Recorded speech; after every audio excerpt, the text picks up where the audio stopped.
ദൈവത്തിൻ്റെ വലിയ തിരുനാമത്തിന് മഹത്വമുണ്ടായിരിക്കട്ടെ. എന്നേറെ ആദരിക്കുന്ന, പിതൃതുല്യം സ്നേഹിക്കുന്ന കോർപ്പിസ്കോപ്പാച്ചൻ, വന്നിയ വൈദിക ശ്രേഷ്ഠരെ, കർത്താവിനാൽ അനുഗ്രഹിക്കപ്പെട്ടിരിക്കുന്ന വിശ്വാസികളുടെ സമൂഹമേ, പാതാമുട്ടം ദേവാലയത്തെ സംബന്ധിച്ച് വലിയ പെരുന്നാൾ ഇന്ന് ആഘോഷിക്കുകയാണ്. ആഘോഷിക്കുന്നതായ ഈ വ്യക്തിത്വം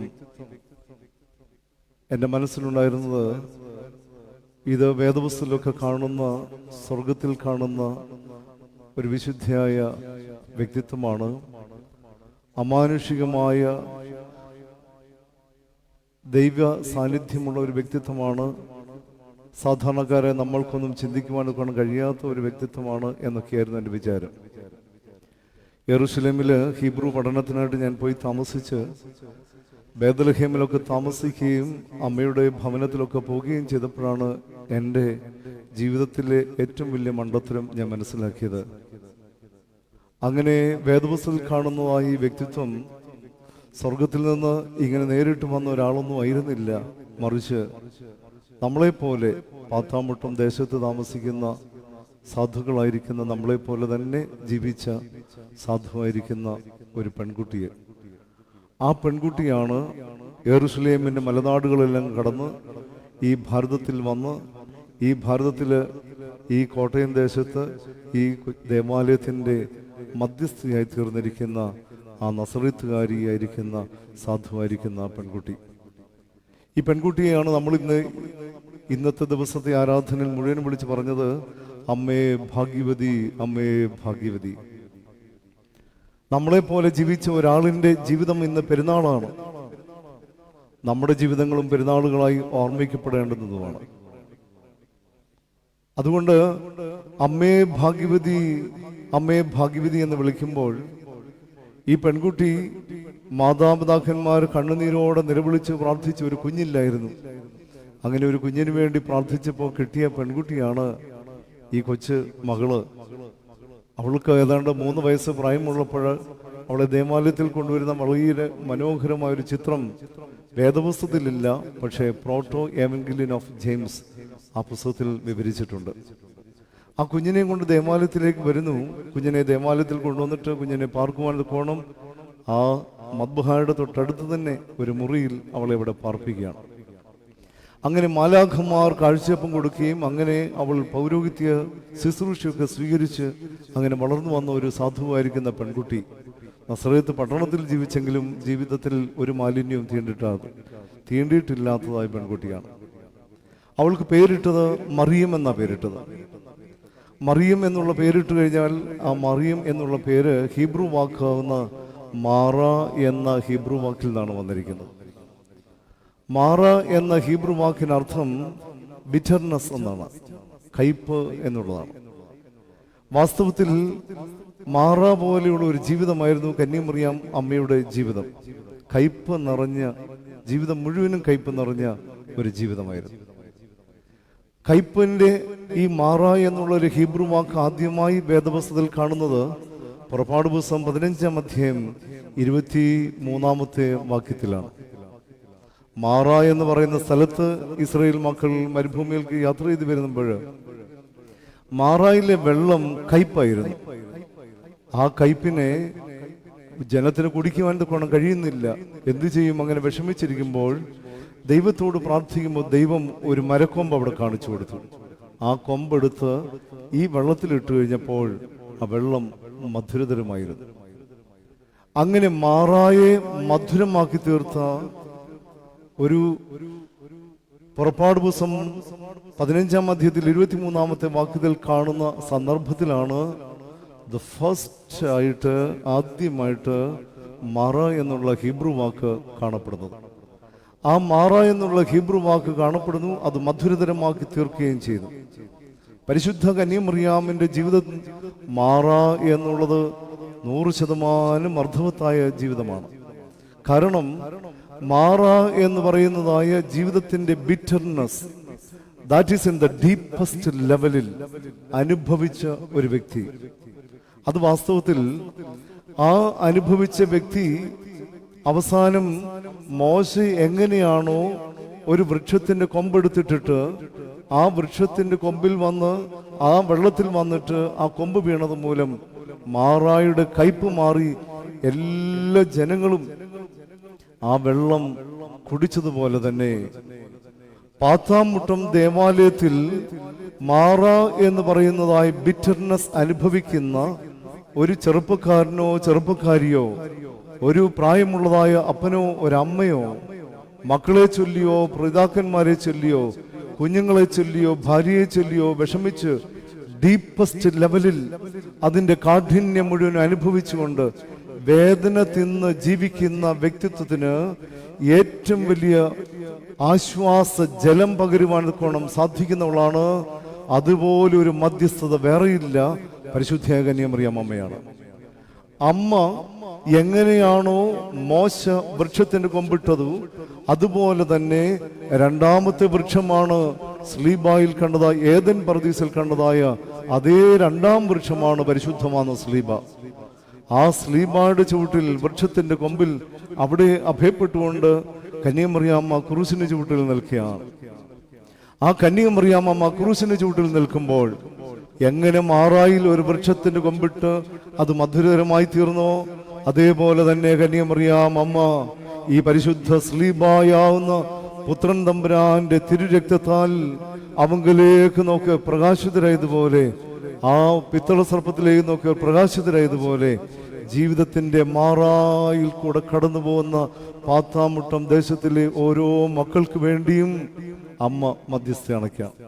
അതുകൊണ്ട് തന്നെ അമ്മയുടെ പെരുന്നാളിൽ സംബന്ധിച്ചുകൊണ്ട് മുത്തുക്കുട എടുത്തോട്ടെ, മെഴുകുതിരി എടുത്തോട്ടെ, കണ്ണുനീരോടെ പ്രാർത്ഥിച്ചുകൊണ്ട് ആ വിശ്വാസത്തോട് അമ്മേ ഭാഗ്യവതി എന്ന് നിലവിളിച്ച് പ്രാർത്ഥിച്ചാൽ നിശ്ചയമായും അമ്മയുടെ മധ്യസ്ഥത നമ്മുടെ ഭവനങ്ങളിൽ നമ്മുടെ മക്കൾക്കും നമുക്കും അനുഭവിക്കുവാൻ കഴിയും. മാറായെ എങ്ങനെയാണ് പരിശുദ്ധ കന്യാമറിയാം അമ്മ മധുരതരമാക്കി തീർത്തത്? അത് പാത്താമുട്ടം ദേവാലയത്തിലുള്ള ഓരോ ജീവിതം നയിക്കുന്ന ഇടവകയിലെ ഓരോ കുടുംബത്തിനും ഒരു വെല്ലുവിളി തന്നെയാണ്. നമ്മുടെ കുടുംബജീവിതം എങ്ങനെയാണ് മാറായിൽ നിന്ന് മധുരതരമാക്കി തീർക്കുവാൻ കഴിയുന്നത് എന്ന് പരിശുദ്ധ അമ്മ നമ്മളെ പഠിപ്പിച്ചു തരികയാണ്. ഒന്നാമത്, അനിശ്ചിതത്വത്തിന്റെ നടുവിലാണ് വിവാഹം. കൂനംകുരിശ് തീർത്ഥാടന കേന്ദ്രത്തിൽ വരുന്ന ചില അപ്പന്റെയും അമ്മയുടെയും നൊമ്പരം ഇങ്ങനെയാണ്. മകളെ പഠിപ്പിക്കാൻ വേണം വിട്ടു വച്ചാ ഇപ്പം 32 33 34 എന്നിട്ടും വിവാഹം വേണമെന്നൊന്നുമില്ല. വിവാഹത്തിന്റെ റെസ്പോൺസിബിലിറ്റി ഏറ്റെടുക്കുവാൻ കോണം, കുടുംബജീവിതത്തിന്റെ റെസ്പോൺസിബിലിറ്റി ഏറ്റെടുക്കുവാൻ കോണം. ഈ കുഞ്ഞുങ്ങൾ പഠിക്കുന്നുണ്ട്, പക്ഷേ പഠിക്കുന്നത് എന്തിനു വേണ്ടിയാണ്? ജീവിതത്തിൽ അനുഗ്രഹകരമായി തീരുവാന്, റെസ്പോൺസിബിലിറ്റി ഏറ്റെടുത്ത് അനുഗ്രഹപ്രദമായ നിലയിലായി തീരുവാൻ കോണമല്ലേ. പക്ഷെ ഇന്ന് നമ്മുടെ കുഞ്ഞുങ്ങൾക്കൊന്നും അതിനുള്ള ധൈര്യം പോരാ. വിവാഹത്തെ കുറിച്ച് ചിന്തിക്കുവാൻ കോണം. കുഞ്ഞുങ്ങൾ ആഗ്രഹിച്ചാൽ പേരൻസ് പറയും ഇപ്പോഴേ വേണ്ട, കുറച്ചുകൂടെ കഴിയട്ടെ, അവരുടേതായ ഫിനാൻഷ്യൽ സെറ്റപ്പ് ഒക്കെ ആവട്ടെ, പ്രായമാവട്ടെ, അങ്ങനെയൊക്കെ പറയും. എന്നാൽ പ്രിയ മക്കളെ, ചില കുഞ്ഞുങ്ങളോട് ചോദിച്ചു കഴിഞ്ഞാൽ അവർ പറയും ജർമ്മൻ പഠിക്കാൻ പോവുകയാണ്, അവർ ഇന്നതിന് പോവാണ്, അടുത്ത കോച്ചിങ്ങിന് പോവാണ്, ഇനി അടുത്തതിന് പോവുകയാണ്. അങ്ങനെ ജീവിതത്തിൽ ഒത്തിരി കണക്കൂട്ടുകൾ ഉള്ളവരാണ് നമ്മളൊക്കെ. പക്ഷേ നമ്മുടെ കണക്കൂട്ടലുകളെല്ലാം തെറ്റിപ്പോവുകയാണ്. കണക്കൂട്ടലുകൾ മുഴുവൻ തെറ്റുകയാണ്. കാരണം ഈ കണക്കൂട്ടലുകളിൽ ഒന്നും തന്നെ ദൈവത്തിന്റെ പദ്ധതി നടപ്പാകണമെന്ന് നമ്മൾ ആഗ്രഹിക്കുന്നില്ല, അതിനുവേണ്ടി പ്രവർത്തിക്കുന്നതുമില്ല. എങ്ങനെയാണ് 14 വയസ്സുള്ള ഒരു പെൺകുട്ടി കുടുംബജീവിതത്തിലേക്ക് വരിക? പ്രോട്ടോ എവൻഗലിയൻ പറയുന്നു 14-15 വയസ്സുള്ള ഒരു പെൺകുട്ടിയാണ് കുടുംബജീവിതത്തിലേക്ക് പ്രവേശിക്കണമെന്ന് പുരോഹിതന്മാർ അവളോട് പറഞ്ഞു. മോളെ, ഇനിയും കല്യാണം വേണം. കന്യാമറിയാം അമ്മ ഒരു വാക്കുപോലും ആ പെൺകുട്ടി ഇപ്പം വേണ്ടെന്നോ, വിവാഹപ്രായമായില്ലെന്നോ, മറ്റ് സാഹചര്യങ്ങളെ, സർക്കംസ്റ്റാൻസസിനെ, അതിനെയൊക്കെ കാണിച്ചിട്ട് എനിക്കിപ്പം വിവാഹം വേണ്ട എന്നൊന്നും ഒരു കണക്കൂട്ടലുകളും ആ പെൺകുട്ടിയുടെ മനസ്സിലില്ലായിരുന്നു. ദൈവത്തിന്റെ ഹിതം എന്താണോ അതിനുവേണ്ടി പരിപൂർണമായി സമർപ്പിക്കുക. അവിടെ ഉപയോഗിച്ചിരുന്ന ഒരു ഹീബ്രു വാക്ക് ബിഥാഖൻ എന്നുള്ള ഹീബ്രു വാക്കാണ്. അതിന്റെ അർത്ഥം പരിപൂർണമായി ദൈവത്തിൽ ശരണപ്പെട്ടു. എന്നിട്ട് ഒരു വാക്കൂടെ പറയുന്നു, ഹിനേനി, ഐ ആം ഹിയർ, ഇതാ നിന്റെ ദാസി. അങ്ങനെ പറഞ്ഞ് തന്നെ സമർപ്പിച്ച് ദൈവികമായ പദ്ധതിക്ക് വേണ്ടി സമർപ്പിക്കുന്നു. അവിടെ പ്രിയ മാതാക്കളെ, സഹോദരങ്ങളെ, നമ്മുടെ കുടുംബജീവിതങ്ങളിലും നമ്മുടെ കുഞ്ഞുങ്ങളുടെ വിവാഹത്തിന് വരുമ്പോൾ അധികം കണക്കൂട്ടലുകളല്ല നമ്മൾ എടുക്കേണ്ടുന്നത്. മറിച്ച് ദൈവത്തിന്റെ ഒരു പദ്ധതിക്ക് വേണ്ടി നമ്മുടെ കുഞ്ഞുങ്ങളെ ഒരുക്കുവാൻ കോണം ഇടയായിത്തീരും. രണ്ടാമതായി, അനിശ്ചിതത്വത്തിലും ദൈവത്തിൽ വിശ്വസിച്ചുകൊണ്ട് ജീവിച്ചവളാണ് പരിശുദ്ധ കന്യമറിയം. വിശ്വസ്തയോടെ ജീവിച്ചു. കാരണം ഇന്ന് അനേകം ചെറുപ്പക്കാർ വന്നിട്ട് പറയുകയാണ്, MSc റാങ്ക് മേടിച്ചു, നല്ല ആലോചന വന്നു, കല്യാണം നടത്തി, 3 ദിവസം പോലും നിന്നില്ല, ഡിവോഴ്സായി. വാക്കുകൾ തമ്മിൽ അങ്ങോട്ട് പൊരുത്തപ്പെടുന്നില്ല, അതുകൊണ്ട് കളഞ്ഞു. പക്ഷേ വർഷങ്ങളായി പ്രണയിച്ച് ജീവിച്ചവരാണ്. വാക്കുകൾ പൊരുത്തപ്പെടാതെ വന്നപ്പോൾ കളഞ്ഞു. നിസാര കാരണങ്ങൾ കൊണ്ട് വിവാഹമോചനം, ഡിവോഴ്സില്, അങ്ങനെ കുടുംബജീവിതത്തിലേക്ക് എത്തിച്ചേരുകയാണ്. യൗസേപ്പ് പിതാവിന്റെ ചെവിയിലും അങ്ങനെ തന്നെ ആ വാർത്ത എത്തി. ആ പെൺകുട്ടിക്ക് കുറവുണ്ട്, അതുകൊണ്ട് അവളെ ഡിവോഴ്സ് ചെയ്യണം. അങ്ങനെ മനോഭാരത്തിൽ യൗസേപ്പ് പിതാവ് കിടക്കുകയാണ്. പക്ഷേ ജീവിതത്തിൽ പങ്കാളിയുടെ കുറവുകളിലേക്ക് ഒരിക്കൽ പോലും യൗസേപ്പ് പിതാവ് നോക്കുന്നില്ല. നമ്മളൊക്കെ ആദ്യം വലിയ സ്നേഹമായതുകൊണ്ട് പങ്കാളിയുടെ ഒരു കുറവും കണ്ടെത്തത്തില്ലായിരുന്നു. പക്ഷെ ഇന്ന് ഏറെ വർഷങ്ങൾ കഴിഞ്ഞപ്പോൾ കുറവുകൾ മാത്രമേ ഉള്ളൂ. ഏത് കാര്യം പറഞ്ഞാലും കുറവുകൾ മാത്രമാണ്. വിവാഹത്തിന്റെ നാൾ മുതലുള്ള കുറവുകൾ നമ്മൾ ഇപ്പോഴും കണക്കെണ്ണി പറയും. എന്നാൽ ഒരിക്കൽ പോലും കന്യകമറിയാം അമ്മയോ യൗസേപ്പ് പിതാവോ കുടുംബജീവിതത്തിൽ പങ്കാളിയുടെ കുറവിനെ ഒരിക്കൽ പോലും ചൂണ്ടിക്കാണിക്കുന്നില്ല, അതിനെക്കുറിച്ച് ചിന്തിക്കുന്നത് പോലുമില്ല. അങ്ങനെ യൗസേപ്പ് പിതാവ് അദ്ദേഹത്തിന് പ്രായമുണ്ടെന്നോ ആ കുറവിലെ നോക്കുന്നില്ല. കന്യകമറിയാം അമ്മയിലുള്ളതായ കുറവിനെയും യൗസേപ്പ് പിതാവ് നോക്കുന്നില്ല.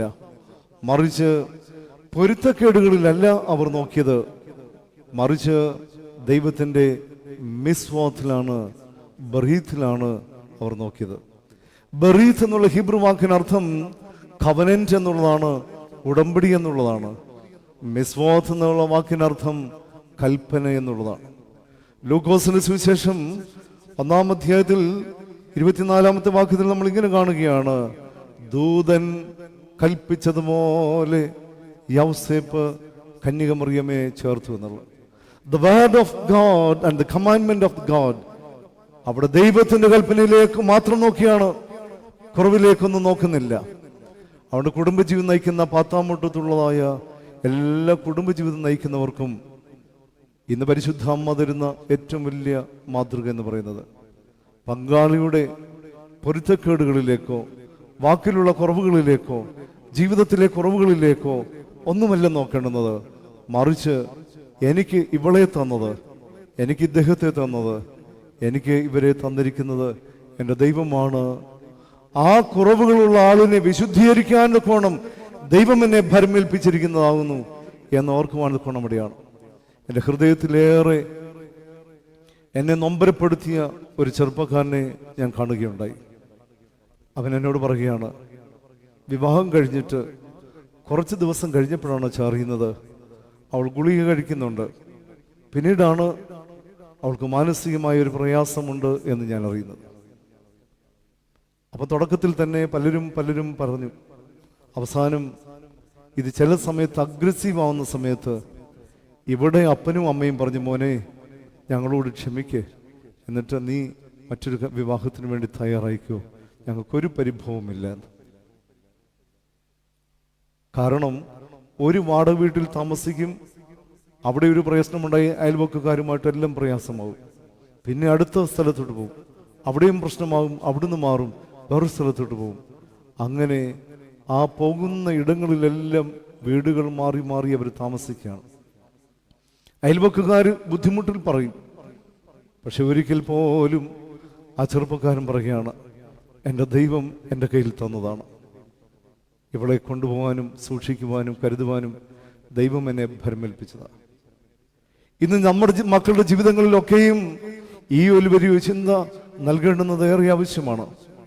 ജീവിതത്തിലെ പൊരുത്തക്കേടുകളിലേക്കല്ല നോക്കേണ്ടുന്നത്, ദൈവകൽപ്പനയെ പാലിച്ചു ജീവിക്കുവാൻ കോണം. ലൂക്കോസിന്റെ സുവിശേഷം 1-ാം അധ്യായം 24-ാം വാക്യത്തിൽ ദൂതൻ കൽപ്പിച്ചതുപോലെ യൗസേപ്പ് പിതാവും ദൈവത്തിന്റെ ഹൃദയപ്രകാരം ആ കുടുംബജീവിതം വിശ്വസ്തയോടെ നയിക്കുകയാണ്. മൂന്നാമതായിട്ട് മാറയെ എങ്ങനെയാണ് പരിശുദ്ധ ദൈവമാതാവ് മാറയെ വിശുദ്ധീകരിച്ചത്? മാറയെ വിശുദ്ധീകരിക്കുന്നത് അനിശ്ചിതത്വത്തിലെ മാതൃത്വമാണ്. അനിശ്ചിതത്വത്തിലെ മാതൃത്വം എന്ന് പറയുമ്പോൾ കന്യകമറിയാമിന്റെ വിവാഹം തന്നെ കന്യകമറിയാമിന് ഒരു ഷോക്ക് എന്ന നിലയിലാണ്. കാരണം 15-16 വയസ്സായപ്പം തന്നെ വിവാഹത്തിലേക്ക് പ്രവേശിക്കുന്നത്. അത് കഴിഞ്ഞ് ദേവാലയത്തിൽ അങ്ങനെ ശാന്തമായി ഇരിക്കുമ്പോഴാണ് അതാ ഗബ്രിയേൽ മാലാഖ വന്നിട്ട് പറയുകയാണ്, നീ ഗർഭം ധരിക്കണം, ഒരു കുഞ്ഞിനെ പ്രസവിക്കണം. ഒന്ന് ചിന്തിച്ചു നോക്കിയേ, ഒരു കൊച്ചു പെൺകുട്ടി, അവൾക്ക് നിലനിൽക്കുവാനുള്ള ജോലിയില്ല, ഫിനാൻഷ്യൽ സ്റ്റാറ്റസ് ഇല്ല, അങ്ങനെ ജീവിതത്തിൽ ഒരു സാഹചര്യങ്ങളും മൊത്തതായ സാഹചര്യങ്ങളൊന്നുമല്ല. പക്ഷെ അവളോടാണ് പറയുന്നത്, നീ ഗർഭവതിയാവണം, കുഞ്ഞിനെ പ്രസവിക്കണം, ആ കുഞ്ഞിന് യേശു എന്ന് നീ പേരിടണമെന്ന്. നമ്മുടെ കുഞ്ഞുങ്ങൾക്കൊക്കെ വിവാഹത്തെ താമസിപ്പിക്കുന്നത്, അവർ മക്കളെ താമസിപ്പിക്കുന്നതിനും എല്ലാം പലതരത്തിലുള്ളതായ ആകുലതകൾ നമ്മളിങ്ങനെ മനസ്സിൽ കണക്കുകൂട്ടുന്നതുകൊണ്ടാണ്. അതുകൊണ്ട് കുഞ്ഞിപ്പം വേണ്ട, മക്കളൊന്നു മതി, അങ്ങനെയുള്ളതായ അനേകം ചിന്തകൾ. അങ്ങനെ ചിന്തിച്ച് അവസാനം ഏറ്റവും വലിയതായ അപകടത്തിലേക്ക് വരുന്ന ഒരേ ഒരു കൂട്ടമെന്ന് ചോദിച്ചു കഴിഞ്ഞാൽ അത് മറ്റൊരു കൂട്ടമല്ല, മലങ്കര ഓർത്തഡോക്സ് സുറിയാനി സഭ തന്നെയാണ്. നമ്മുടെ ഈ കുഞ്ഞുങ്ങൾക്ക് ദൈവത്തിന്റെ സന്നിധിയിൽ ഒരു സന്തോഷമില്ലാതെ ജീവിതത്തിൽ ഡിപ്രഷനിലേക്ക് അവരെ തള്ളിയിടുന്ന അനേകം ചെറുപ്പക്കാരെ ഇന്ന് കാണുകയാണ്. ഒന്ന്, മദ്ബഹായിലെ ശുശ്രൂഷയ്ക്ക് ഒരു കുഞ്ഞില്ല, നടപ്പന്തൽ പിടിക്കാൻ ഒരാളില്ല, അപ്പനെ ശുശ്രൂഷിക്കാൻ ഒരാളില്ല, ശ്വാസപ്പയിടാൻ ഒരാളില്ല, ആശുപത്രിയിൽ നിൽക്കാൻ ഒരാളില്ല, ഈ ഭവനത്തിൽ രോഗിയായി കിടക്കുന്നവരെ ശുശ്രൂഷിപ്പാൻ ഒരുത്തരില്ല, കൈപിടിച്ച് താങ്ങുവാൻ ഒരു മനുഷ്യനില്ല. അങ്ങനെയുള്ള നിലയിലേക്ക് മാറ്റപ്പെട്ടു. മാത്രമല്ല, ഈ കുഞ്ഞിനൊരു ദുഃഖമുണ്ടായാൽ ആ കുഞ്ഞിനെ ആശ്വസിപ്പിക്കാൻ ഒരു 10 പേരവനില്ല. ഇനിയും പോട്ടെ, നമ്മുടെ കുഞ്ഞുങ്ങൾ വന്നിട്ട് പറഞ്ഞ ദുഃഖകരമായൊരു കാഴ്ചയുണ്ട്, അച്ഛാ മട്ടാഞ്ചേരി വെച്ച് കല്യാണം നടത്താം, പക്ഷേ അവരൊക്കെ വരുന്നതിന് മുമ്പേ കല്യാണം നടത്തണമേ. അങ്ങനെ സാധിക്കുമോ? കാരണം വിവാഹത്തിന് വേണ്ടി ഒത്തിരി ആലോചന നടത്തിയതാ, ഒരൊറ്റ പെൺകുഞ്ഞുങ്ങളില്ല. എവിടെയാണ് പെൺകുഞ്ഞുങ്ങളുള്ളത്? നമ്മുടെ ആൺകുഞ്ഞുങ്ങൾക്ക് പെൺകുഞ്ഞുങ്ങളില്ല. ചെറുപ്പക്കാർ നിരാശയിലാണ്. വിവാഹം കഴിക്കുവാനൊക്കെ മനസ്സുണ്ട്, പക്ഷെ കുടുംബജീവിതത്തിനുള്ള കുഞ്ഞുങ്ങൾ പോലും ഇന്നില്ല. എന്നിട്ട് അവസാനം പറയുകയാണ്, 2ാം വിവാഹമാണ്. ഈ ചെറുപ്പക്കാരൻ്റെ കണ്ണിൽ കൂടി ഇങ്ങനെ കണ്ണുനീരൊഴുകുകയാണ്. അതെങ്കിലും ഒത്തു കിട്ടിയല്ലോ. അങ്ങനെ പറഞ്ഞിട്ട് വിവാഹത്തിന് വേണ്ടി, കൂദാശയ്ക്ക് വേണ്ടി ഒരുങ്ങുകയാണ്.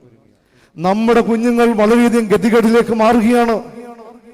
ഒരു പീഡയുണ്ടായാൽ ഈ കുഞ്ഞുങ്ങളോട് കൂടെ നിൽക്കാൻ ഒരു ഗവൺമെന്റ് ഇല്ല, ഒരു പോലീസ് അധികാരികളില്ല, ഒരു പഞ്ചായത്തില്ല, ഒരു മെമ്പർമാരില്ല, ആരുമില്ലാത്ത നിലയിലേക്ക് മാറുകയാണ്.